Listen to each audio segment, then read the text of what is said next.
ही sleeves कशी बनवली हे तुम्हाला पाहायचे असेल तर हा व्हिडिओ शेवटपर्यंत पहा। हा इथे तुम्ही पाहू शकता ब्लाउज पीसचा काट आहे आणि हा मी 7 इंचाचा कट करून घेतलेला आहे। तर मी आज पफ स्लीव्ज बनवणार आहे आणि ती कशी बनवायची ती मी या ट्युटोरियलमध्ये तुम्हाला सांगणार आहे। तर तुम्ही शेवटपर्यंत पहा। ह्या ब्लाउज पीसचा कपडाही मी 8 इंचाचा कट करून घेतला आहे आणि अशा प्रकारे हा दिसतो।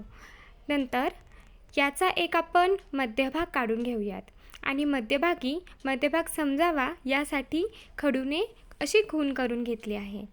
याच्या उजव्या बाजूला 2-2 इंचावर असे खडूने मार्क करून घ्यायचे आहे। उजव्या बाजूत झाल्यानंतर डाव्या बाजूसही सेम टिक मार्क करून घ्यायचे आहे।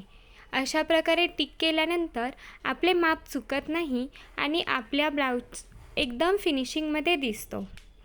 अशा प्रकारे टिक मार्क करून घेतल्यानंतर असे प्रत्येक मार्कला पकडून एकमेकांवर एक ठेवून त्याला व्यवस्थित प्रकारे पिन्स लावून घ्यायच्या आहेत। म्हणजे या प्रकारे आपली स्लीव्ज बिलकुल हलत नाही आणि आपल्या चुन्याही एकदम परफेक्ट येतात आणि ब्लाउज घातल्यावर एकदम फिनिशिंगमध्ये छान दिसतो। तुम्ही हा व्हिडिओ शेवटपर्यंत नक्की पहा म्हणजे तुम्हाला या ब्लाउजचा फायनल लुक कसा झाला हे समजेल। आणि जर का तुम्हाला हा व्हिडिओ आवडला असेल तर तुम्ही तुमच्या ब्लाउजवर नक्की ट्राय करा आणि ट्राय केल्यानंतर तुम्हीही अशा प्रकारे ब्लाउज शिवू शकलात का हे मला कमेंटमध्ये नक्की सांगा।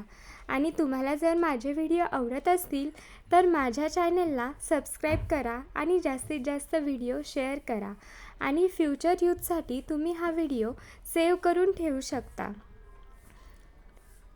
आता हे आपण प्रत्येक जागी चुन्यांवरती टिक मार्क केलेली आहे ती एकावर एक ठेवून अशा प्रकारे चुन्या टाकून घेतलेल्या आहेत आणि याला पिनअपने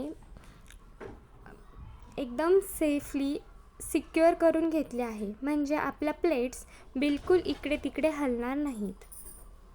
ओके, अशा प्रकारे तुम्हाला हे सगळं व्यवस्थित करून घ्यायचं आहे आणि हे सगळं झाल्याच्या नंतर म्हणजे आपला ब्लाउज बिलकुल हलणार नाही मग आपण मशीनवरती याला टीप टाकून घेणार आहोत। ओके, तर तुम्ही हा व्हिडिओ कंटिन्यू करा। आता अशाच प्रकारे वरील बाजूसही प्लेट्स टाकून इथे पिनने सेटअप करून घ्यायचे आहे। इथे साधारण अर्ध्या इंचाचे अंतर सोडून तुम्ही पिनअप करू शकता आणि पिन अशा प्रकारे सेट करायच्या आहेत की आपला कपडा हलला नाही पाहिजे। असंच सेम उजव्या साईडला आणि डाव्या साईडलाही करून घ्यायचे आहे म्हणजे आपल्या प्लेट्स व्यवस्थित येतील। आणि हे सगळं करून झाल्याच्या नंतर आपण मशीनवरती खालच्या साईडून आणि वरच्या साईडून शिलाई टाकून घ्यायची आहे म्हणजे आपल्याला पुढचा ब्लाउज शिवण्यास मदत होईल। तुम्ही व्हिडिओमध्ये पाहू शकता मी कशा प्रकारे ब्लाउज पीस व्यवस्थित जुळवून घेऊन त्याला पिन सेट करून घेत आहेत आणि तुम्ही याचा फायनल लुक पाहू शकता किती व्यवस्थित प्रकारे आपण पिन सेट करून घेतल्यानंतर हे प्लेट्स दिसत आहेत। चला तर मग आता मशीनवर या प्लेट्सला शिलाई मारून घेऊयात।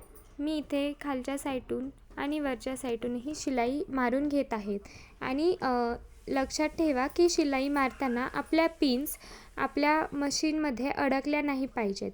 त्यामुळे अलगद गतीने हळूवारपणे पिना काढून घेऊन आपण इथे या प्रकारे शिलाई टाकून घ्यायची आहे। यानंतर हे मी अस्तर कट करून घेतले आहे आणि अस्तरवर आपली किनार म्हणजे जो मी सुरुवातीला तुम्हाला काट दाखवला होता तो असा उलट्या प्रकारे ठेवून त्याच्यावर खालून अर्धा इंच अंतर सोडून मी शिलाई मारून घेतली आहे म्हणजे ही काठ आपल्या बाहीच्या खालच्या बाजूस जुळली जाते।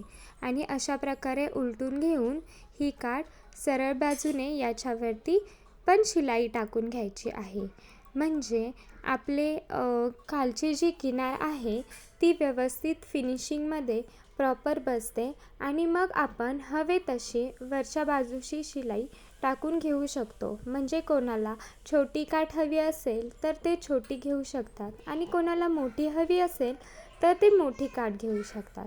चला तर मग आपण इथे मध्यभागी मार्क करून घेऊयात. म्हणजे आपण जी पफ स्लीव्स तयार केली होती तीही आपण परफेक्ट पद्धतीने इथे बसवू शकतो. अशा प्रकारे आपल्याला मध्यभागाचा अंदाज येतो आणि अंदाज आल्यावर आपण हे अशा पद्धतीने संपूर्ण उघडायचे आहे आणि अस्तरचे पूर्ण मेजरमेंट 10 इंचाचे आहे. तर त्याच्या मध्यभागी म्हणजेच 5 इंचावर अशी खूण करून घ्यायची आहे आणि आपण जे पफ स्लीव्ससाठी जो कपडा आहे त्याच्या खालच्या बाजूने शिलाई मारली होती ती बरोबर त्या मार्कवर ठेवून त्यावरही शिलाई टाकून घ्यायची आहे. अशा पद्धतीने सगळ्या बाजूंनी शिलाई मारून घेतल्यावर उरलेला कपडा आपण कट करून घ्यायचा आहे. मी मुद्दामहून एक्स्ट्रा कपडा ठेवला होता कारण कपडा आपल्याकडे भरपूर होता आणि तो कमी पडू नये किंवा नंतर आपल्याला जॉईन करायला लागू नये म्हणून नेहमी मी ब्लाऊजसाठी एक्स्ट्रा कपडा कट करून घेत असते. म्हणजे आपला ब्लाऊज व्यवस्थित बसतो आणि फिनिशिंगही व्यवस्थित येते. आणि हो, तुम्हाला सांगायचे राहिले की ब्लाऊज शिवण्याच्या अगोदर सर्व कपड्याला इस्त्री करून घ्यायची. म्हणजे कुठेही घोळ येत नाही किंवा कपडा चुरगळलेला दिसत नाही, तो व्यवस्थित फिनिशिंगमध्ये येतो. यानंतर किनारीला मी टीप टाकून घेतलेली आहे आणि नंतर हे एक छोटेसे बटन इथे शोसाठी लावले आहे. आणि हा बघू शकता तुम्ही फायनल लुक. कसा वाटला हे मला कमेंटमध्ये नक्की सांगा.